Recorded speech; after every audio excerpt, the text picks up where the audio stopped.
Hello, Internet. It is I, the Malik Aaron, and welcome back to Box Office Predictions. Today, we're going to be talking about Mean Girls 2024. So, as usual, we're going to be going over the pros and cons. So, let's get to it. Pros. This is technically a remake of the 2004 movie, but it's not a straightforward remake. It's very much what the Color Purple movie was from a couple weeks ago. It's exactly like that, where instead of this being a remake of the original movie, it's instead an adaptation of a Broadway show that happened to be based off the original movie. That's what this is. And fun fact, the original Mean Girls movie is based off a book. I bet most of you didn't even know that. So it's a bit of a rabbit hole going on when it comes to Mean Girls. But I mean, the original Mean Girls movie from 2004, like, come on. What can I say? It's a classic. It really is. I mean, it starred Lindsay Lohan, like the peak of her career. And you all pretty much know the plot of Mean Girls at this point, where you had a Katie, who was homeschooled in Africa, then moved to America, went to American high school, where she made friends, Janice and Damien, and then she dealt with the Plastics, this trio right here, this poorer quality trio right here. The Queen Bee, Regina George, and their cronies, Gretchen and Karen. And I don't want to spoil the rest of the movie. You should watch it for yourself. It's a damn good movie. I love this movie. I'm not ashamed to admit it. It's honestly one of my favorite movies to watch. It's my favorite comedy. Like the jokes in this movie and some of the dialogue is some of the funniest stuff I've ever seen. Like I've seen the jokes for this movie like I feel like 20 times and they're still funny. Like that's when a comedy succeeds for me. When I can listen to the same joke over and over again and it never gets old. And in the dialogue again, the dialogue is iconic. There's so many like memorable quotes from this movie.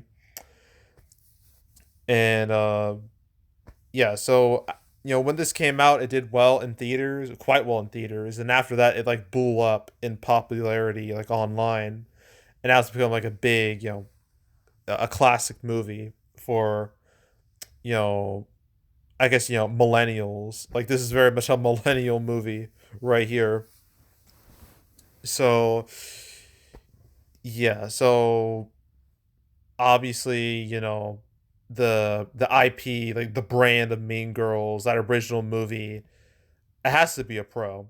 And I guess I could also mention like the Broadway show too. The fact that Mean Girls got a Broadway show is kind of insane, but I label that as a pro. And yeah, so the original movie, big old pro. So that's pro number one. Pro number two,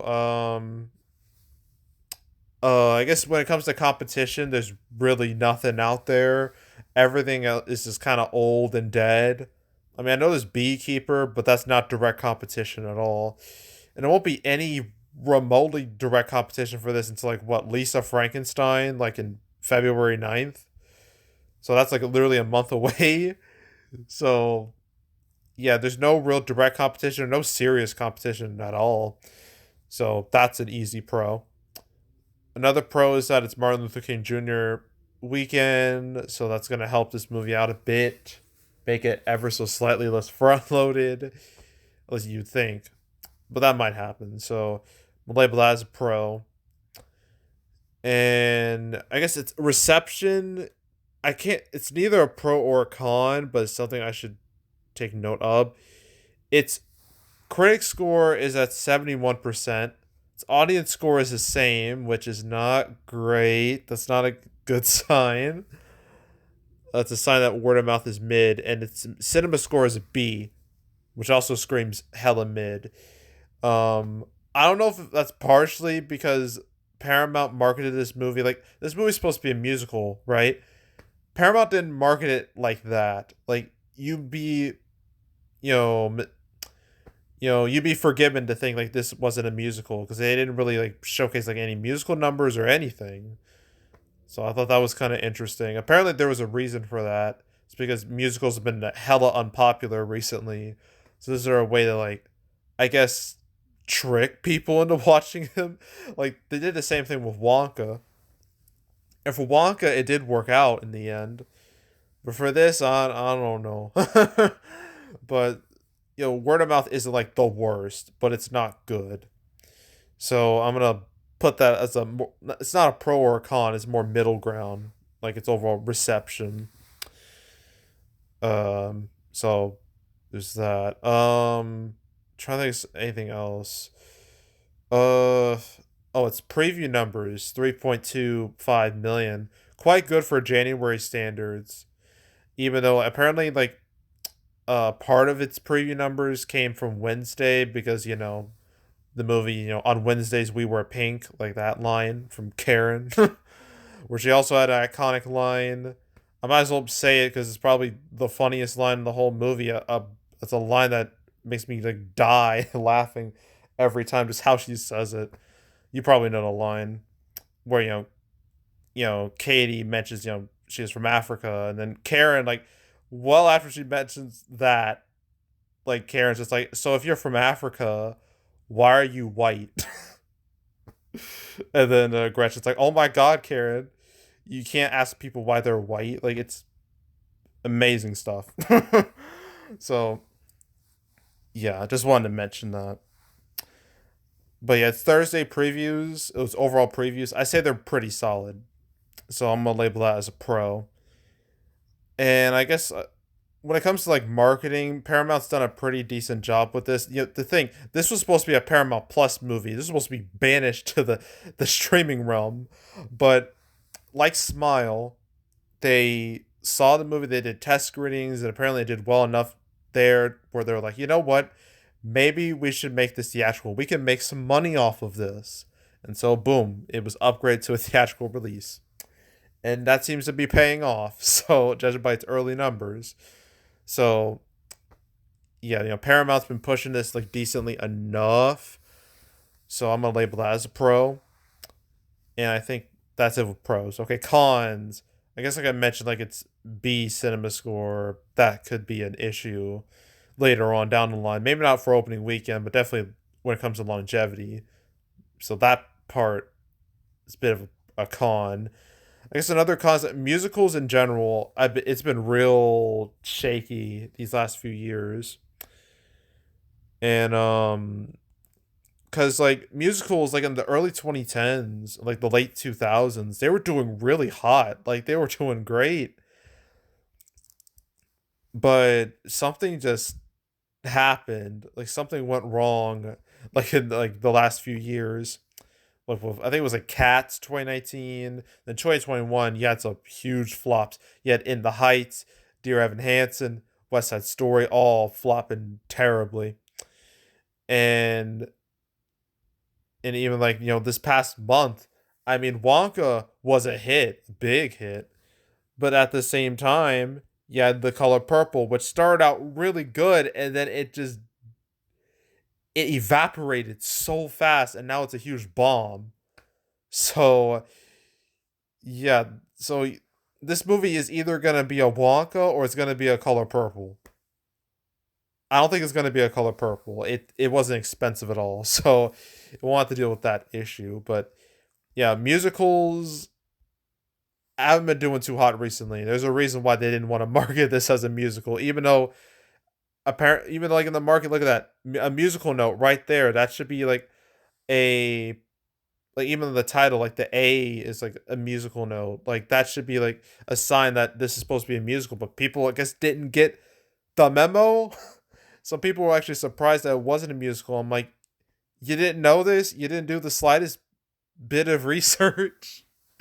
Like, come on. But again, they didn't market it as a musical, so I can't be too mad at that.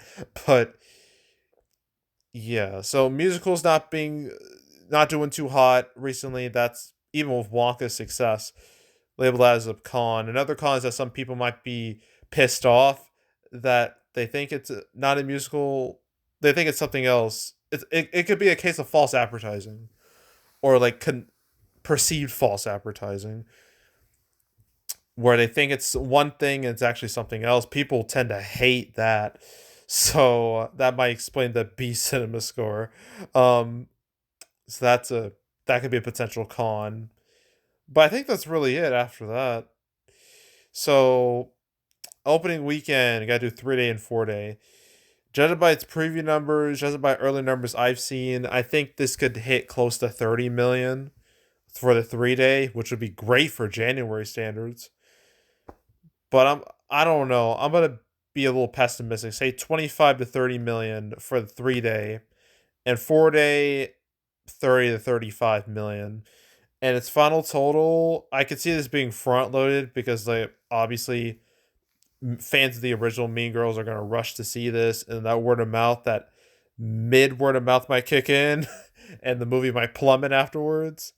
So this could be his one weekend of glory, but I don't know. I could see it hitting between 60 to 80 million. I'm going to go with that. 60 to 80 million domestically. I can see that making that much money. I don't think it's going to fall as hard as, say, A Color Purple.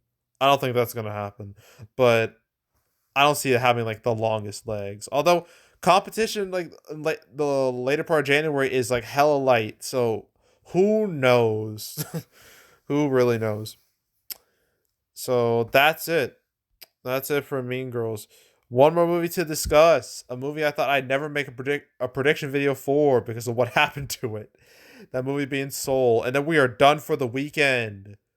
Yay.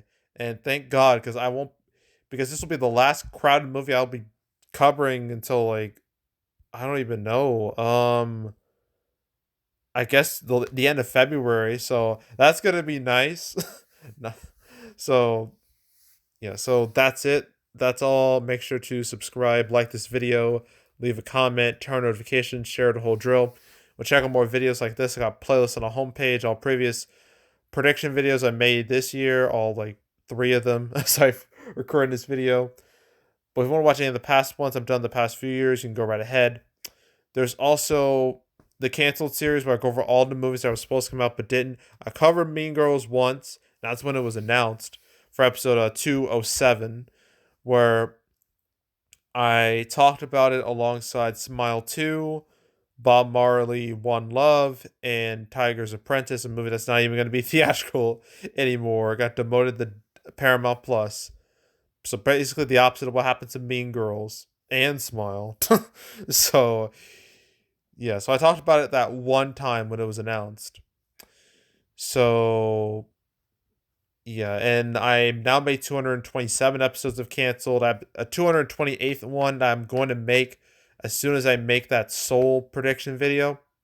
So stay tuned for that. But if you want to watch any of the past recap videos, not recap, cancel episodes of Man on the Channel, you want to binge them all from beginning to now, I highly encourage you to do that, so go do it. And there's also box office recaps where I go over the box office results for any particular month. I just did my December 2023 recap not too long, well, like a day or so ago. And my 2023 recap, my 2-parter, that will be next week. That'll be winners and losers. And my January recap won't be till the first week of February. So stay tuned for that. But if you want to watch any of the past recap videos of Man the Channel, you can go right ahead. And yeah, that's it. That's all. I am out. Goodbye.